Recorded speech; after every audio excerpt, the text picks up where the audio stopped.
You'll trim this way, this way, here.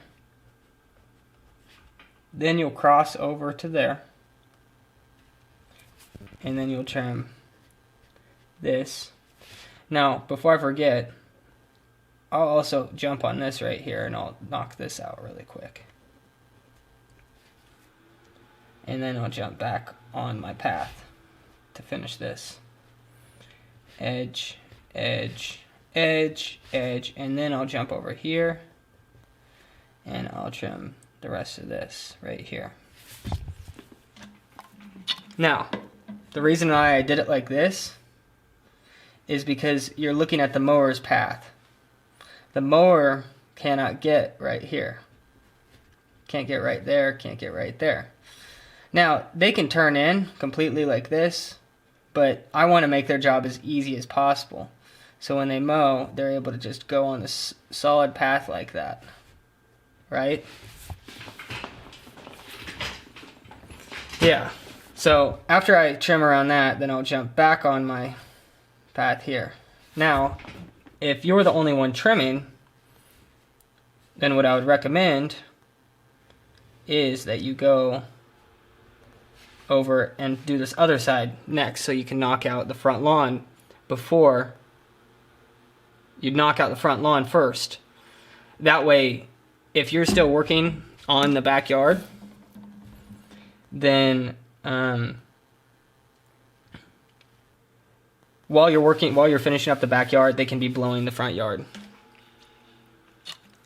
Usually I'm so quick that I will knock out the backyard, and then I will finish the front yard, and then I will be blowing by the time that they're finishing up. But for the sake of this, is after I do this side, then I'll go to this other side, and I'll continue to walk over to this farthest point right here. And then I will trim around this.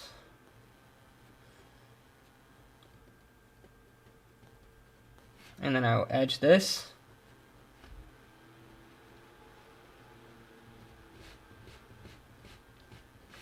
And then I'll come back right here. And then I will be done. Now there's also a tree right here and a tree right here. Anytime that there's a tree, then what I'll usually do is I'll break off as close as I can to it, and then I'll go back to my perimeter. This is what I call my perimeter, is basically the main route that I take. Anytime there's something in the yard, then I will bounce off to that, and then I'll go immediately back to my perimeter.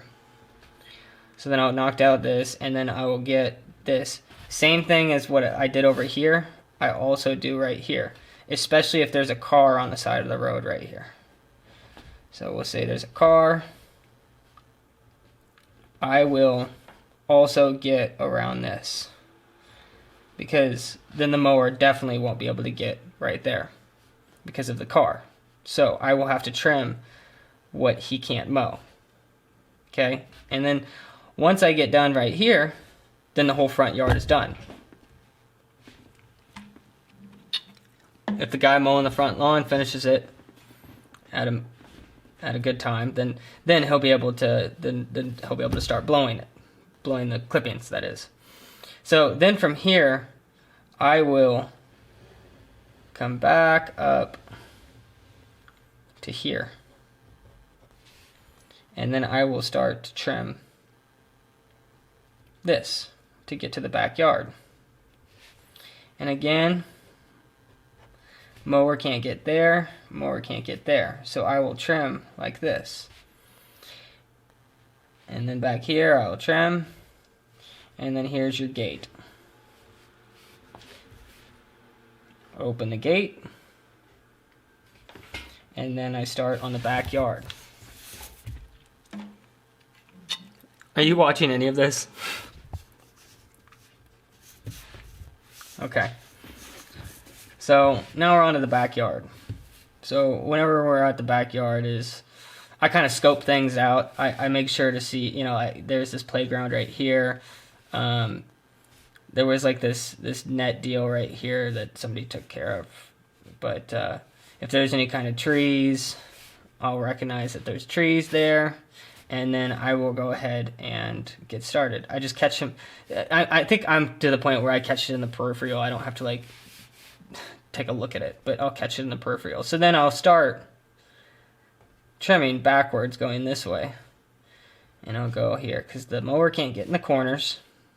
It's a reminder. Now, what was right there? I think there was nothing there.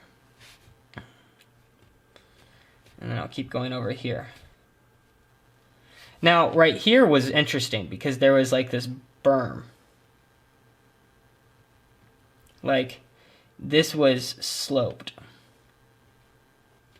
And so anywhere there's this like a slope in the yard, and I know that if the mower gets up on it, it'll cut it off. It'll basically scalp the